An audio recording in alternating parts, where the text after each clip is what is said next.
Welcome to the Build Your Private Practice podcast, a space for Canadian therapists who want to support others, make an impact, and build a sustainable practice that works for them too.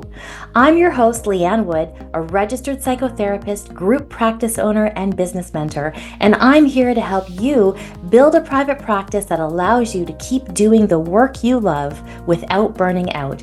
Because the people who need your help the most are counting on you, and you deserve a practice that supports you while you support them. Let's dive in. Hello, and welcome back to the Build Your Private Practice podcast. I'm Leanne Wood, and today we're talking about a topic that comes up frequently in our community, especially for therapists who are trying to grow beyond just staying full. And that topic is your website. Now, before you hit skip because you're thinking, I already have a website, hang tight.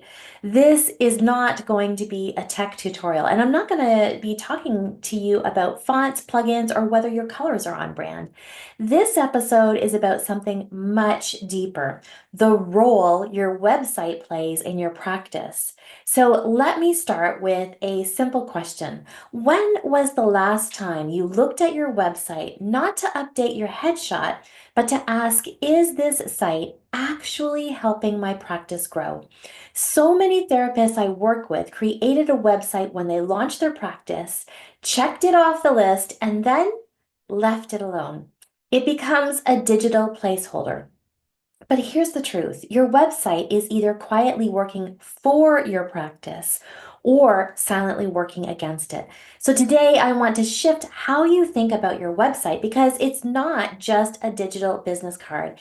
It is your 24/7 team member, and it can be one of the most powerful business tools you have if you treat it that way. So let's start by talking about what I call the brochure mindset. This is where your website looks nice, maybe even professional, but it's passive. It lists your services, it shares your credentials. Maybe it has a contact form and a blog you haven't updated in 2 years. It functions like a digital brochure, something people can flip through, but it doesn't do anything active to move your practice forward. Now, contrast that with the business tool mindset. When you approach your website as a business tool, everything changes. Suddenly, your site has a job to do, actually, multiple jobs. It helps the right people find you. It connects with them emotionally, and it positions you as a trusted guide. And this is the big one. It helps them take the next step, whether that's booking a consultation, joining your email list, or exploring one of your offers. Your website becomes an active part of your client journey, not just an online flyer. And that's the shift I want you to walk away with today. It's not about having a flashy site, it's about building a strategic one that actually supports your practice's goals. So let's break this down. What does a strategic therapist friendly website actually do? There are 4 key things. Number one, it attracts the right people. This is where your niche and SEO come into play. When you're clear about who you serve and how you help, your website stops speaking to everyone and starts connecting with the exact people who are looking for someone like you. Number two, it builds trust and connection, and not just through credentials and modalities, though those matter. What builds trust is your tone, your language, and your ability to name the challenges your ideal client is facing. When someone lands on your site and thinks, yes, this person gets it, you've built a bridge. Number three, it guides action. And this is where most therapists struggle. Their site might have great content, but no clear next step. Every page should have a call to action, whether it's book a consultation, download a resource, or join the wait list. Don't assume people know what to do. Tell them. And number four, it supports the practice you're growing into. If you are planning to launch a course, offer clinical supervision, run group therapy, or eventually scale into an associate team, your website needs to reflect that. It should evolve as your practice evolves. Your website should take the pressure off of you having to explain everything over and over. It does the heavy lifting before someone ever reaches out.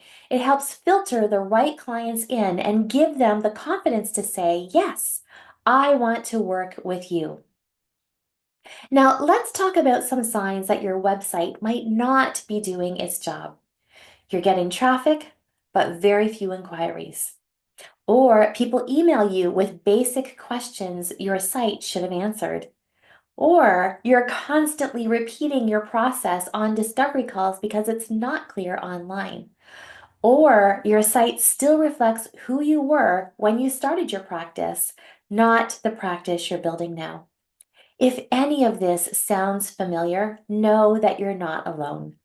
Many therapists I work with didn't build their site with strategy in mind because nobody teaches us how to do that.